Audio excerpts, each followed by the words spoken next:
Bismillahirrahmanirrahim. Assalamualaikum warahmatullahi wabarakatuh.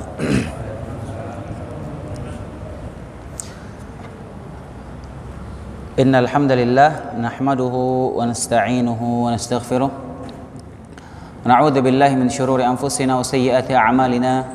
Man yahdihillahu fala mudilla lahu wa man yudlil fala hadiya lahu. Asyhadu an la ilaha illallah wahdahu la syarika lahu wa asyhadu anna Muhammadan abduhu wa rasuluh sallallahu alaihi wa ala alihi wa sallama tasliman katsira amma ba'd. Allahumma 'allimna ma yanfa'una wanfa'na bima 'allamtana wa zidna 'ilman ya rabbal alamin. Hadirin dan hadirat azanallahu wa iyyakum. Kita lanjutkan materi kita yang sempat tertunda 2 pekan berturut-turut, qadarullah saya berhalangan hadir. Dan 2 pekan yang lalu, pada pertemuan yang terakhir kita masih membahas muqaddimah perihal masalah kematian, dan kita sampai kepada pembahasan terkait firasat menjelang kematian. Kalau waktu dicabutnya nyawa, waktu kematian, jelas semua manusia tidak ada yang mengetahui kapan dia akan meninggal dunia. Nggak ada yang tahu kapan dia akan mati. Wala tadri nafsun bi ayyi ardin tamut bi ayyi ardin tamut. Kata Allah Subhanahu wa taala, tidak ada jiwa yang mengetahui di negeri mana dia akan mati, kapan dan di mana dia akan meninggal dunia. Enggak ada yang tahu. Di negeri mana dia mati enggak ada yang tahu.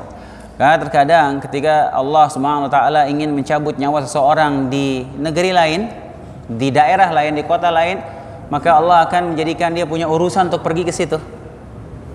Maka terkadang kita dapati orang ketika dia bersafar dia meninggal dunia, entah itu waliyadzubillah kecelakaan pesawat, atau ketika dia di negeri itu dia sakit meninggal dunia.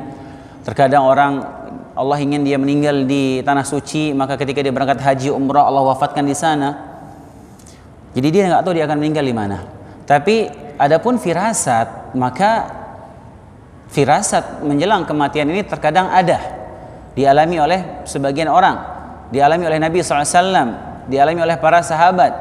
Kita sudah menyebutkan beberapa riwayatnya bahwasanya Nabi SAW sebelum beliau meninggal dunia, beliau ada firasat-firasat bahwasanya ajal beliau sudah mendekat. Kita sudah sebutkan diantaranya Nabi SAW biasanya i'tikaf itu 10 hari terakhir, tapi di tahun terakhir menjelang beliau meninggal dunia, di Ramadan terakhir beliau beriktikaf selama 20 hari. Kemudian juga malaikat Jibril alaihissalam, biasanya Nabi bertadarus Al-Quran bersama malaikat Jibril biasanya setahun sekali, tapi di tahun terakhir beliau didatangi oleh Jibril untuk belajar Al-Quran sebanyak 2 kali. Dan Nabi berkata kepada Fatimah bahwasanya dia merasa ini merupakan pertanda bahwasanya ajal beliau sudah dekat. Biasanya malaikat Jibril cuma datang sekali, tapi tahun ini datang 2 kali. Kemudian Nabi berkata kepada Fatimah bahwasanya engkau adalah keluargaku yang paling pertama menyusulku. Karena kita dapati Fatimah meninggal dunia 6 bulan setelah Nabi SAW wafat. Kemudian juga pada haji wada, haji pertama dan terakhir Nabi SAW, Nabi SAW bersabda, "Litakhudhu anni manasikakum," ambillah manasik kalian dariku. Fa inni la adri la'alli la hujju ba'da haji hadih. Karena aku nggak tahu bisa jadi aku tidak haji lagi setelah tahun ini, kata Nabi SAW. Dan ini firasat beliau bahwasanya ajal beliau sudah dekat. Kemudian di antara pertanda yang Nabi rasakan firasat beliau akan meninggal dunia itu dengan turunnya surat An-Nasr.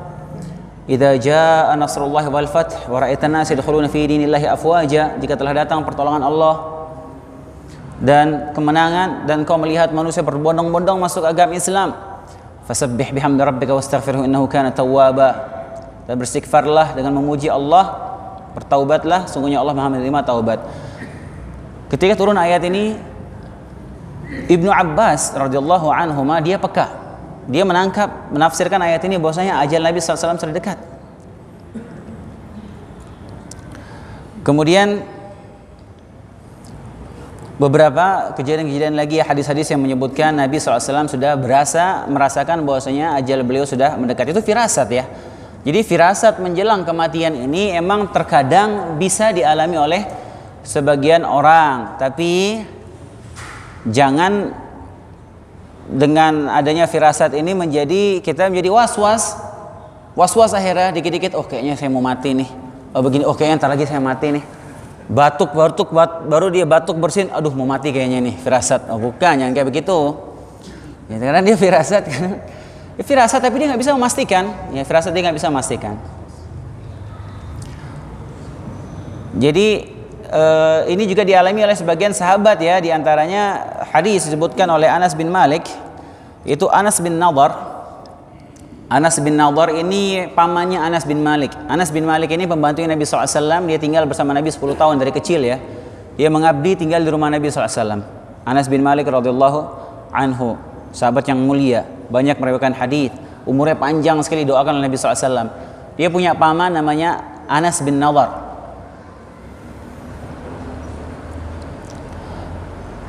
Anas bin Nadhr ini pamannya ini ketika perang Badar dia nggak ikut, tapi ketika pas perang Uhud dia ikut. Kemudian dia berteriak mengatakan kepada sahabat yang lain, dia bilang, demi Allah, aku mencium bau surga dari balik gunung Uhud. Kemudian dia ngerasa bahwasanya dia akan mati syahid. Kemudian dia maju bertempur, maka dia pun syahid pas perang Uhud. Kemudian juga Jabir bin Abdullah, sahabat Nabi yang mulia Jabir bin Abdullah. Jabir bin Abdullah ini sahabat Nabi yang mulia. Jabir bin Abdullah ini dia seorang sahabat yang meriwayatkan hadis tentang hajinya Nabi SAW itu dengan detail panjang. Jabir bin Abdullah ini dia ketika meriwayatkan hadis tentang hajinya Nabi SAW, dia sudah tua, saking tuanya sampai buta. Tapi ketika didatangin oleh para tabi'in menanya bagaimana haji Nabi SAW, dalam keadaan sudah sangat tua begitu, dia ingat detail perjalanan haji Nabi SAW. Diriwayatkan hadis yang panjang sekali. Dari awal Nabi persiapan bagi haji, punya jalan bersama sahabat yang ntar mampir di bukit ini, pas di bukit ini Nabi mengucapkan ini, pas turun dia bikin tenda di sini. Detail. Jabir bin Abdullah meriwayatkan hadis tersebut. Nah, Jabir bin Abdullah ini dia punya ayah namanya Abdullah bin Haram. Dua-duanya sahabat Nabi yang mulia. Ketika pas malam perang Uhud, besok mau perang Uhud nih, mau berangkat ke Uhud, mau perang, dia punya sekitar 7 adik perempuan. Dia nggak punya saudara laki-laki. Abdullah bin Haram bapaknya ini punya anak banyak, 7-nya perempuan, adiknya Jabir ini perempuan, 7 orang. Maka nggak bisa dua-duanya pergi jihad, nggak bisa. Harus salah satu ngalah untuk tidak jihad bersama Nabi SAW. Maka dia bilang ke anaknya, sudah biar ayahmu yang berangkat perang besok, kamu jaga adik-adikmu. Dan aku merasa bahwasanya sepertinya aku adalah orang yang pertama kali akan terbunuh besok, katanya, kata bapaknya. Maka Jabir bin Abdullah nggak ikut perang Uhud. Dia jaga adik-adiknya, bapaknya lah yang berangkat. Dan benar, bapaknya Abdullah bin Haram adalah salah satu yang pertama kali tewas, meninggal dunia, mati syahid pas perang Uhud. Makanya ketika pas ke perang Uhud tuh keadaan kaum muslimin memang lagi nggak bagus, lagi susah ya, keadaan lagi susah. Dari awal Nabi SAW hijrah ke Madinah tuh keadaan kaum muslimin, sahabat Nabi susah. Baru enak keadaan kaum muslimin di Madinah tuh setelah perang Khaybar. Baru mereka bisa kenyang makan kurma setelah perang Khaybar tahun ke-7. Sebelum itu keadaan kaum muslimin berat. Dari perang Badar, perang Uhud, pas perang Khandaq apalagi berat, paceklik, kelaparan. Maka pada saat pas perang Uhud itu mau mengkafani jenazah kaum muslimin yang syahid pas perang Uhud, kafannya kurang. Makanya banyak yang dikafankan dengan satu kafan, 2 orang satu kafan, dikuburkan satu lubang. Karena keadaan berat, mana lagi luka-luka, sahabat mau harus gali lagi, keadaan berat lagi, tercabik-cabik badannya. Akhirnya satu lubang, satu kafan, 2 orang Nabi izinkan, uzur, darurat, harusnya nggak boleh. Udah akhirnya salah satunya Abdullah bin Haram ini bapaknya dikafani bersama salah seorang sahabat dari kaum Ansar dalam satu kafan, satu lubang. Kemudian Jabir bin Abdullah ini nggak tenang ya. setelah bapaknya dikuburkan, dia nggak tenang karena bapaknya dikafani barengan sama orang lain. Makanya setelah 6 bulan berikutnya, 6 bulan setelah perang Uhud, dia minta izin sama Nabi SAW untuk memindahkan jenazah ayahnya, dipisahkan, dikafani sendiri, dipisahkan nggak bareng. Maka 6 bulan setelahnya dia, ini hadisnya sahih, maka Jabir bin Abdullah menggali kuburan bapaknya setelah 6 bulan setelah perang Uhud, maka dia dapati bapaknya itu masih utuh jasadnya, dan ujung tangannya, kulitnya ada terkena cangkul, itu masih mengeluarkan darah. Jasad ayahnya setelah 6 bulan masih utuh di pemakaman Uhud sana. Ya, karena dan hal seperti ini biasa ya. Banyak terkadang orang Allah berikan kemuliaan, jasadnya tidak dimakan oleh bumi. Ya. Sepertinya para syuhada Uhud, mereka jasadnya utuh. Jabir bin Abdullah yang meriwayatkan tadi hadis itu, bahwasanya bapaknya sudah firasat dia akan meninggal dunia. Jabir bin Abdullah ini juga yang dia punya kisah yang unik ketika perang Khandaq, yang pada saat lagi di tengah perang Khandaq, kaum muslimin lagi kelaparan, lagi lapar luar biasa. Nabi SAW sampai menganjal 2 batu, 3 batu di perutnya. Maka dia pulang, nanya istrinya, ada makanan enggak? Oh, ada sedikit nih makanan, sama kambing kecil. Udah dia siapkan makanan untuk beberapa orang. Dia pengen ngundang Nabi SAW untuk makan di rumahnya. Dibisiki Nabi, "Ya Rasulullah, ada makanan sedikit di rumah saya, coba Anda datang sama berapa orang, kita makan di rumah." Ini 1000 orang nih sahabat Nabi. Nabi kemudian naik ke atas bukit, kemudian berteriak, "Wahai kaum muslimin, Jabir ngundang kita makan di rumahnya semuanya." Jabir panik, makanan cuma sedikit. Nabi dia sudah bisik-bisik. Semua datang dengan senang ke rumah Jabir. Kata Nabi SAW berpesan, "Jangan satu makanan itu sampai saya datang." Kemudian Nabi pertama kali menyentuh makanan itu, kemudian dibagikan, maka terjadilah mukjizat Nabi SAW. Semua 1000 orang bisa makan dari makanan sedikit itu di rumahnya Jabir bin Abdullah ini. Taib hadirin dan hadirat azanallah wa iyyakum. Kemudian pembahasan yang berikutnya di muqaddimah, dia masih awal-awal kita bahas tentang rukun iman yang kelima ini, itu iman kepada yaumil akhir. Kita sudah bahas tentang kematian, kemudian juga kita bahas tentang yang terkait dengan firasat kematian. Sekarang kita membahas tentang sakaratul maut. Sakaratul maut itu adalah kondisi yang payah, kondisi yang berat, kondisi yang sulit yang dirasakan oleh manusia menjelang dia meninggal dunia. Itu namanya sakaratul maut. Jadi sakarat, kalau dari secara bahasa sakar atau sukru itu artinya tertutup. Sukru secara bahasa artinya tertutup. Makanya sakran artinya mabuk. Kenapa disebut sakran? Karena akalnya tertutup. Jadi mabuk akalnya tertutup. Makanya khamar itu disebut dengan muskir, karena dia menutup akal. Kata Nabi SAW, "Kullu muskirin khamrun wa kullu muskirin haram." Setiap yang minuman yang menutup akal, memabukkan itu adalah khamar, dan setiap yang menutup akal, memabukkan itu hukumnya haram. Jadi otak manusia ini dia bisa tertutup. Kita nggak bisa kontrol. Biasanya dalam keadaan mabuk. Orang mabuk dia nggak bisa kontrol akalnya, tertutup akalnya, otaknya tertutup. Kayak apa yang dilakukan dia kadang nggak sadar. Kemudian yang kedua, akal manusia bisa tertutup itu ketika dia sedang emosi, dia marah. Orang kalau sudah emosi memuncak, dia bisa bunuh orang, dia bisa mencelaki orang, dia nggak kontrol karena akalnya sudah tertutup. Kemudian juga yang ketiga, biasanya akal orang tertutup itu kalau dia punya syahwatnya sudah memuncak. Ketika nafsunya, syahwatnya sudah memuncak, dia tertutup akalnya, yang dia tahu pengen melampiaskan. Nah, di antara keadaan akal orang tertutup itu ketika sakaratul maut.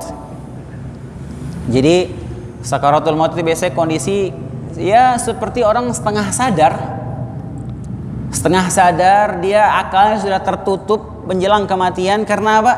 Karena rasa sakit yang dia rasakan menjelang kematian.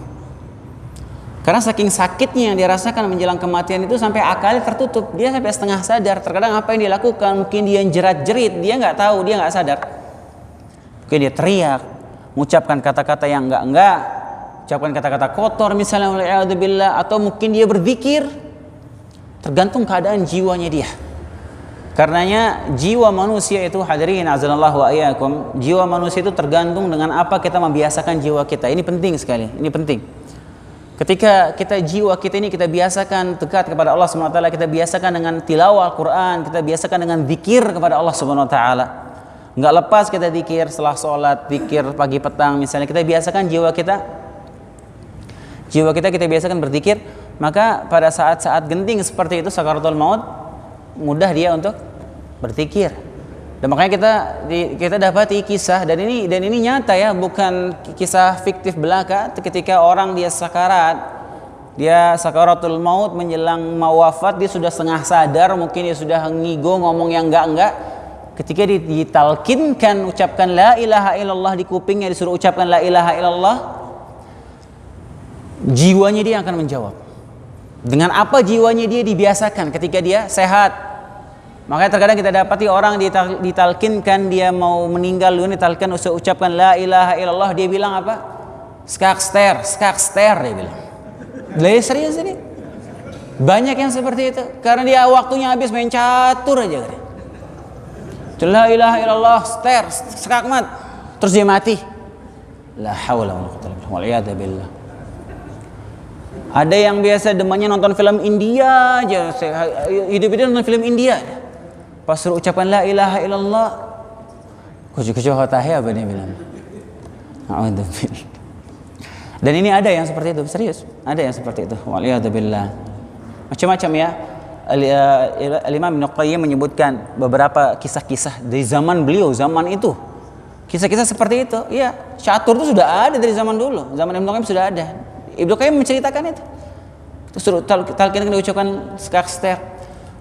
Ada orang yang hidupnya dagang aja, hidupnya habis buat dagang bisnis, dia nggak ada dipikirkan buat ibadah, jualan terus misalnya. Pas disuruh la ilaha illallah, ini sekian, ini jual sekian, terus mati dia. Ada yang seperti itu. Ada orang yang dia hidupnya minta-minta terus, ngemis minta-minta. Pas dia sakarat, ini Ibnu Qayyim menceritakan di kitab Ad-Da'wa. Kita dibisikkan ucapkan la ilaha illallah, suruh ucapkan la ilaha illallah, lagi sakarat dia bilang apa? Kecehannya dong, terus dia mati. Makanya apa yang kita biasakan jiwa kita lagi sehat, kita biasakan jiwa kita ini baca Al-Quran, zikir setelah sholat, zikir pagi petang itu jangan ditinggalkan. Zikir pagi petang sama zikir setelah sholat. Wallah ini penting, benteng yang luar biasa yang insya Allah akan menyelamatkan kita dalam keadaan-keadaan genting. Kemudian perlu diperhatikan di sini hadirin, bahwasanya sakit, menderita ketika sakaratul maut itu bukan pertanda bahwasanya orang itu buruk. Catat baik-baik. Ketika orang yang merasakan sakit berat ketika sakaratul maut, ini bukan pertanda bahwasanya dia orang buruk, enggak. Lah.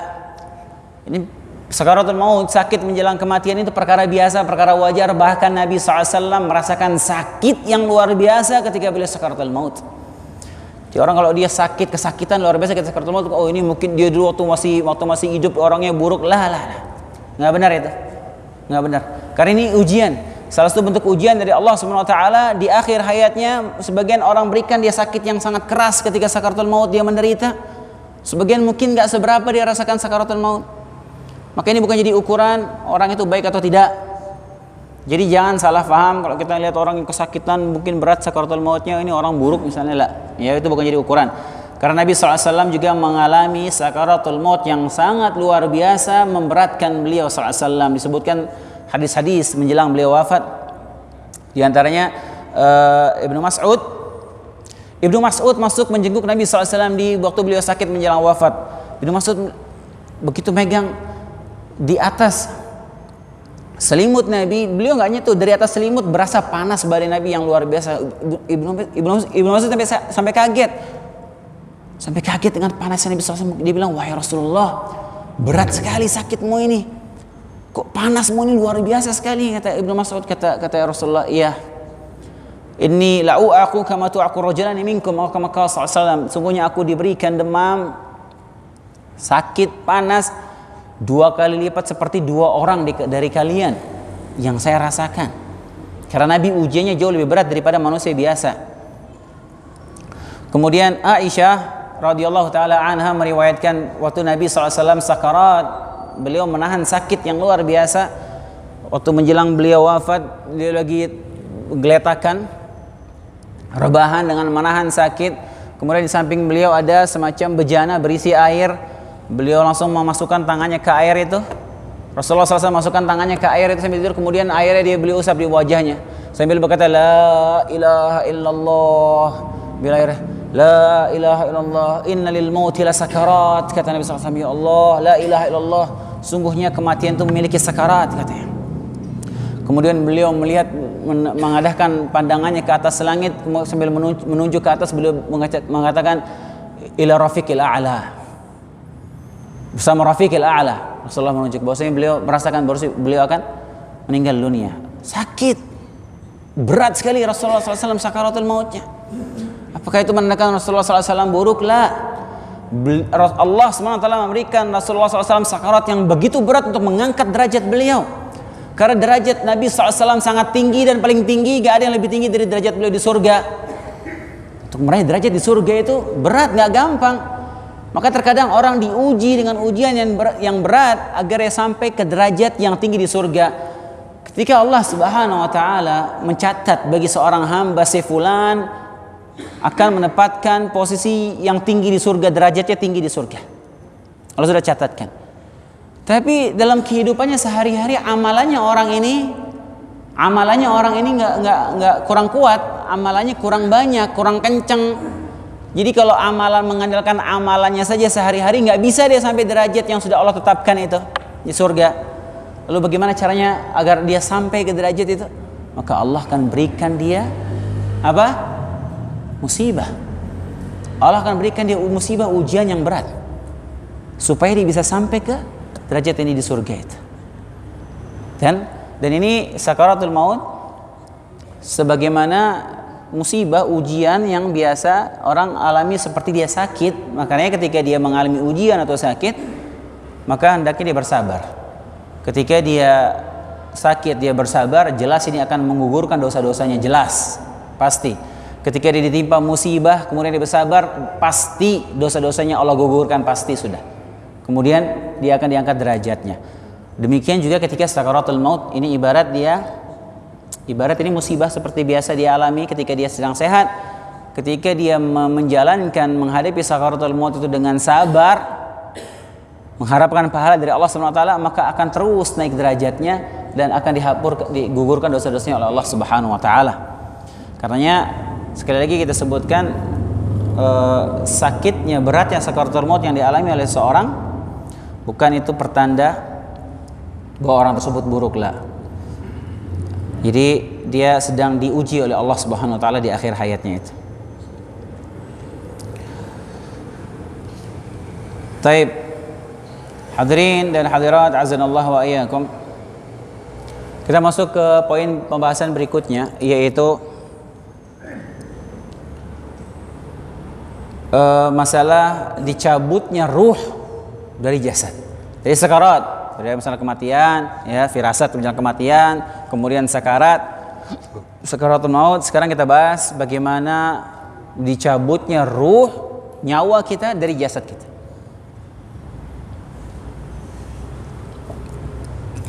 Proses pencabutan ruh dari jasad itu disebut dengan istilah ihtidar. Proses pencabutan ruh dari jasad. Jadi ketika ruhnya sudah selesai semua, lepas dari jasadnya, ya maka terjadilah yang namanya kematian. Maka mati sudah orang tersebut. Jadi bahkan sebelum nyawanya keluar, sebelum nyawanya benar-benar keluar dari jasadnya, sudah nyampe kerongkongan aja nyawanya, sudah nggak akan balik lagi, itu udah. Ya kan balik lagi terus sehat ya orang itu lah, mustahil sudah. Apalagi kalau sudah keluar, masuk lagi gitu nyawanya, lah mustahil, kecuali yang Allah izinkan, ya, di mukjizat nabinya yang dulu seperti Nabi Isa menghidupkan yang mati, itu Allah, atas izin Allah Subhanahu wa taala. Tapi kalau normalnya ketika nyawa sudah nyampe kerongkongan, maka sudah sudah nggak ada istilah lagi, sudah mati, meninggal dunia. Taib. Kemudian perhatikan hadirin dan hadirat, azinallahu wa iyyakum, ketika ihtidar ini, ketika sedang mau dicabutnya nyawa dari jasad ini, syaitan akan mengerahkan seluruh tenaganya untuk menggoda kita. Syaitan akan mengerahkan seluruh kemampuannya untuk menyeret kita ke neraka. Syaitan, Allah sebutkan dalam banyak ayat bahwasanya syaitan ini adalah musuh nyata manusia, musuh jelas ini musuh, permusuhan antara manusia dengan syaitan ini permusuhan lama dan permusuhan abadi selamanya. Allah sebutkan inna syaitana lakum aduwwun fattakhiduhu aduwwa. Sungguh syaitan itu bagi kalian musuh, maka jadikan dia musuh, jangan jadikan teman syaitan. Innama yad'u hizbahu liyakunu min ashabil jahim. Dia akan mengajak kelompok-kelompoknya, dia akan gayat orang untuk menemani dia di neraka jahanam. Itulah tugas syaitan. Tidak akan berhenti walaupun sejenak saja dia goda kita untuk mengajak kita ke neraka jahanam, tidak akan berhenti syaitan. Tidak akan berhenti. Nggak ada istilah syaitan istirahat ntar goda dia, ntar lagi deh habis isya godain dia lah. Lagi sholat kita digoda, bayangin. Lagi sholat, antum lagi tidur digoda sama syaitan, nggak berhenti. Bukankah orang ketika dia mimpi basah itu dari syaitan datangnya? Orang junub mimpi basah itu syaitan, kerjaan syaitan itu. Makanya Nabi SAW kita sebutkan, Nabi SAW tidak junub, disebutkan dari riwayat Nabi SAW tidak pernah mimpi basah. Karena mimpi basah itu kerjaan syaitan. Lagi tidur nggak berhenti syaitan ngerjain kita. Baru lahir, baru nongol ini, baru keluar dari rahim, dicolek sama syaitan, dicubit biar nangis. Bayi kalau dia baru keluar nangis itu dicolek sama syaitan itu. Makanya Nabi Isa alaihissalam, para nabi ketika lahir nggak nangis. Nabi Isa sebutkan dalam Al-Quran ketika lahir, Nabi Isa nggak nangis. Kenapa? Karena Allah jaga dia nggak dicolek sama syaitan. Si bayi diajak musuhan sama syaitan. Permusuhannya abadi sampai kapan? Sampai nyawa kita, ruh kita keluar dari jasad. Itu syaitan. Dan dia tidak akan berhenti, terus ngajak kita ke neraka jahanam. Wa'iyadzubillah. Puncaknya sampai kita meninggalkan agama Allah Subhanahu wa taala. Wa'iyadzubillah. Dan usaha maksimal, usaha yang paling maksimal dia kerahkan seluruh kemampuan tenaganya syaitan untuk menyesatkan kita, untuk goda kita, ngajak kita ke neraka kapan? Pada saat kita sakaratul maut. Dan ini mengerikan, hadirin. Wallahi ini bukan perkara sepele. Mengerikan. Nabi SAW bersabda, "Inna syaitana yahduru ahadukum 'inda kulli syai'in min sya'nihi." Sungguh syaitan datangi kalian, godai kalian di semua urusan perkara kalian. Syaitan akan nimbrung di situ. Hatta yahduru 'inda ta'amihi. Sampai lagi makan syaitan datang ikut ngodain. Makanya kita kalau makan disuruh baca bismillah. Kalau kita nggak baca bismillah, syaitan ikut makan sama kita di makanan itu. Jadi sahih. Syaitan ikut makan. Makan pakai tangan kiri, syaitan ikut makan di situ. Tangan kiri. Makanya disuruh bismillah. Lagi bergaul jima sama istri, nggak bilang bismillah, join syaitan aja. Jadi ya, suruh baca doa, bismillah. Dalam segala hal, dia syaitan akan datang mengganggu. Kita mau pakai baju, buka baju, suruh baca bismillah. Buka baju nih, jangan main buka aja telanjang. Jadi tontonan syaitan. Makanya kita kalau buka baju suruh baca apa? Bismillah. Kita buka aurat, ke syaitan tertutup nggak bisa ngelihat. Kita mau baca masuk hammam tuh baca doa Bismillah. Doa masuk hammam, Allahumma inni a'udzubika minal khubuthi wal khaba'ith. Tapi baca Bismillah itu sebelumnya. Bismillahi, Allahumma inni a'udzubika minal khubuthi wal khaba'ith. Karena biasanya dalam hammam kita buka aurat. Kemudian kata Nabi SAW, fa idza saqatat min ahadikum al-luqmah, kalau makanan kalian jatuh, kata Nabi SAW, Falyumit ma kana bihi minal adha tsumma liya'kulha. Ambil, bersihkan yang kotoran bagian kotornya, terus makan lagi, kata Nabi sallallahu alaihi wasallam. Supaya enggak nyisain buat syaitan. Wala yad'ha li syaitan, jangan ditinggalkan buat syaitan. Wa fa idza faragha falyal'aq asabi'ahu. Kalau selesai makan, sunnah Nabi sallallahu alaihi wasallam, Rasulullah sallallahu alaihi wasallam yang perintahkan suruh apa? Suruh kita isap jari. Kalau makannya pakai tangan, suruh isap. Fa innahu la yadri fi ayyi ta'amihi takunu barakah, karena dia enggak tahu di bagian makanan yang mana berkahnya. Bisa jadi nasi yang terisi di tangan kita yang enggak kemakan itu berkahnya di situ, bisa jadi. Bisa jadi berkahnya di nasi yang nempel di tangan kita, kita buang, kita enggak makan, kita enggak isep. Karena akhirnya apa? Makanan yang kita makan enggak ada berkahnya, kurang keberkahannya. Kalau makanan yang kita makan ada berkahnya, itu makanan itu akan berkah, kita mungkin jadi kuat ibadah dengan makanan tersebut dan yang lainnya. Jadi Nabi SAW dalam hadis ini menyebutkan bahwasanya syaitan itu akan hadir mengganggu kita dalam semua keadaan. Semua keadaan, lagi makan, lagi jima, lagi ngapain, lagi sholat, semua. Kita tidur, syaitan ganggu. Dan yang paling usaha tadi disebutkan, usaha maksimal, dia akan kerahkan semua kemampuannya syaitan untuk menyesatkan kita di akhir hayat kita itu ketika kita sakaratul maut. Karena apa? Karena Nabi SAW bersabda, innamal a'malu bil khawatim. Sungguhnya amal itu tergantung akhirnya. Orang dia sepanjang hidupnya mungkin ibadah, terus Allah di akhir hayatnya digelincirkan, dia di akhir hayatnya menjelang wafat dia murtad misalnya, waliyadzubillah. Ya itu ujung amalnya itu tergantung apa di endingnya seperti apa. Dan itu yang dikejar oleh syaitan. Dia berusaha, syaitan ini ketika kita sakaratul maut berusaha semaksimal mungkin mengerahkan semua tenaganya supaya apa? Supaya kita kufur kepada Allah Subhanahu wa taala, kufur kepada agama Allah Subhanahu wa taala di detik-detik akhir menjelang kita wafat. Minimal kita protes kepada takdir Allah Subhanahu wa taala. Sakit ya mungkin. Dia merasakan sakit ketika sakaratul maut. Dibisiki, digoda syaitan supaya apa? Supaya dia murka, benci sama takdir Allah. Kenapa dibikin dia sakit ini?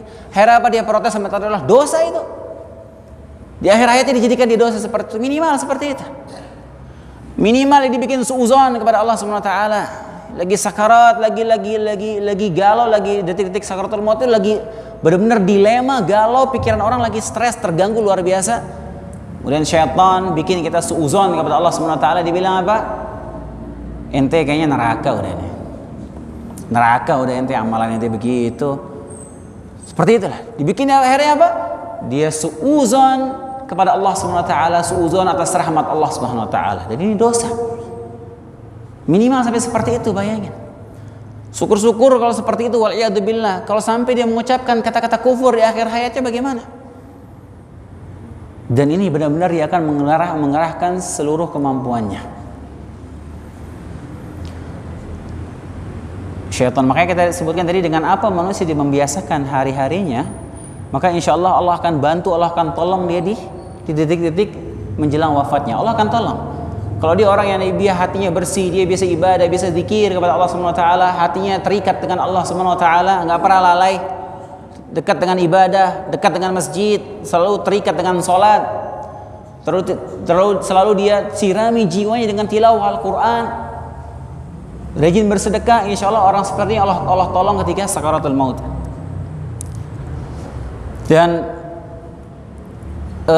proses digodanya manusia ketika sakaratul maut oleh syaitan ini disebut dengan fitnah al-mahya wal mamat, fitnah hidup dan mati, yang Nabi SAW perintahkan kita untuk beristi'adah, minta perlindungan dari fitnah hidup dan mati ini.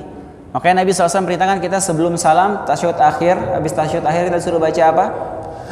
Allahumma inni a'udzubika min adzabi jahannam, min adzabin nar, atau min adzabil qabr, wa min fitnatil mahya wal mamat. Fitnah hidup dan mati ini maksudnya nih, salah satu maknanya ketika sakaratul maut ini. Fitnah besar bagi manusia.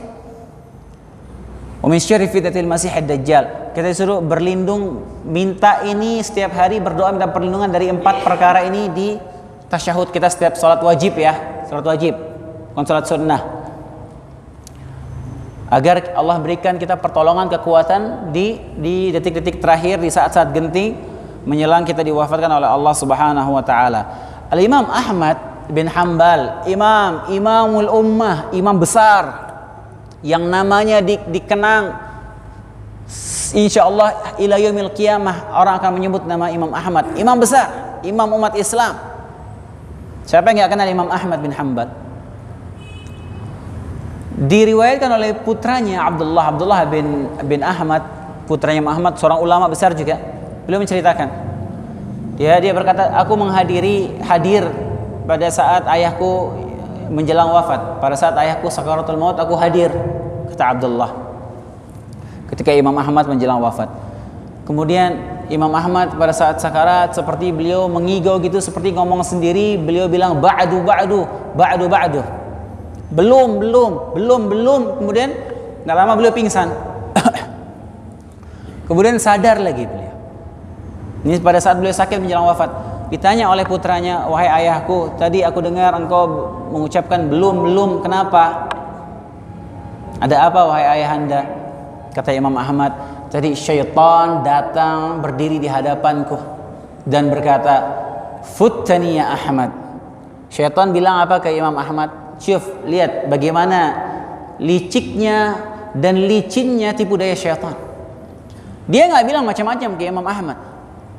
Kalau dia mungkin syaitan tuh membisikkan ke Imam Ahmad untuk buat dia ragu sama agama Islam, mungkin nggak mempan. Imam Ahmad imam besar, ketakwaannya sudah tidak diragukan lagi.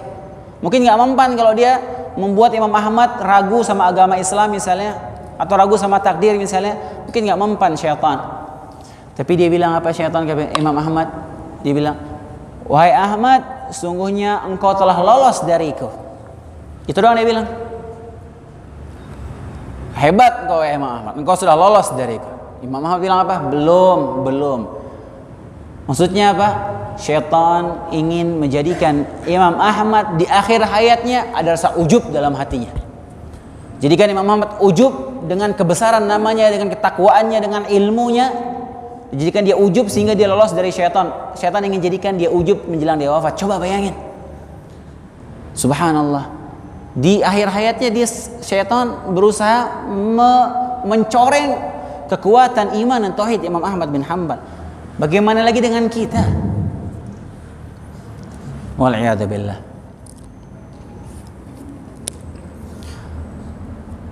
Karenanya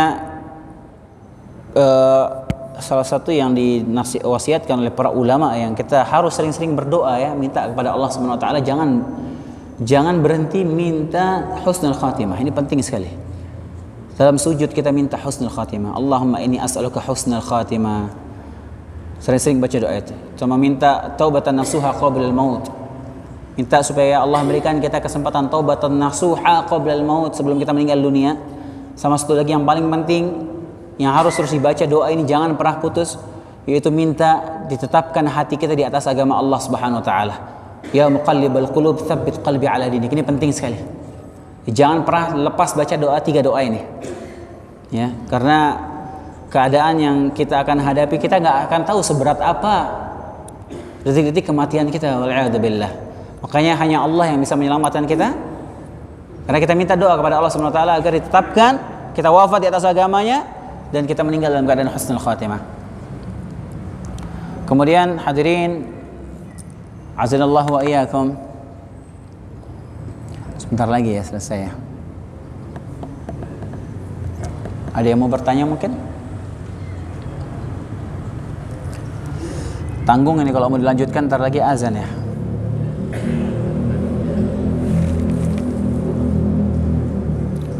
Ada yang mau bertanya? 4 menit lagi.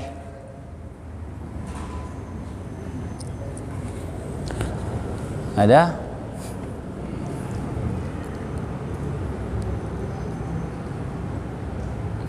Taib, jika tidak ada kita lanjutkan sedikit ya. Sekarang kita membahas bagaimana kondisi orang kafir menjelang kematian. Orang kafir yang tidak beriman kepada Allah dan Rasulnya, ketika mereka menghadapi momen-momen keadaan seperti itu menjelang wafat, maka mereka berangan-angan ingin kembali sehat, keluar dari sakaratul mautnya, ingin kembali sehat untuk beramal soleh, beriman dan beramal soleh. Ini angan-angan mereka menjelang wafat, dan ini Allah Subhanahu wa taala ceritakan dalam surat Al-Mu'minun. Kata Allah Subhanahu wa taala, hatta idza jaa ahadukumul maut qala rabbirji'un. Sampai telah datang keadaan orang kafir itu seperti itu, sampai datang waktu kematian mereka, maka mereka berkata, qala rabbirji'un, ya Allah balikan aku, tunda kematianku, balikan sebentar, la'alli a'malu salihan fima tarakt, agar aku bisa beramal, melakukan amal soleh yang dulu aku tinggalkan. Ini angan-angan mereka. Kata Allah Subhanahu wa taala, kalla, kali-kali tidak, nggak bisa balik, udah waktu mati sakaratul maut, nggak bisa ditunda semenit, nggak bisa. Innaha kalimatun huwa qailuha, itu hanya ucapan di mulut-mulut mereka saja, kata Allah. Wa min waraihi barzakhun ila yaumi yub'atsun, di hadapan mereka ada barzakh sampai hari kebangkitan. Itu yang mereka angan-angankan, dan ini perkara gaib. Mereka itu, jiwa mereka mengatakan demikian, dalam hati mungkin mereka mengatakan demikian, bukan mereka ucapkan dengan mulut. Orang-orang yang ada di sekitarnya menghadiri sakaratul mautnya nggak bisa mendengar itu, nggak mendengar apa yang dia ucapkan. Tapi ini perkara gaib, dan Allah menceritakan dalam Al-Quran begitu yang mereka ucapkan. Keadaan mereka menjelang wafat, mereka ingin balik sebentar, ingin beramal. Kemudian juga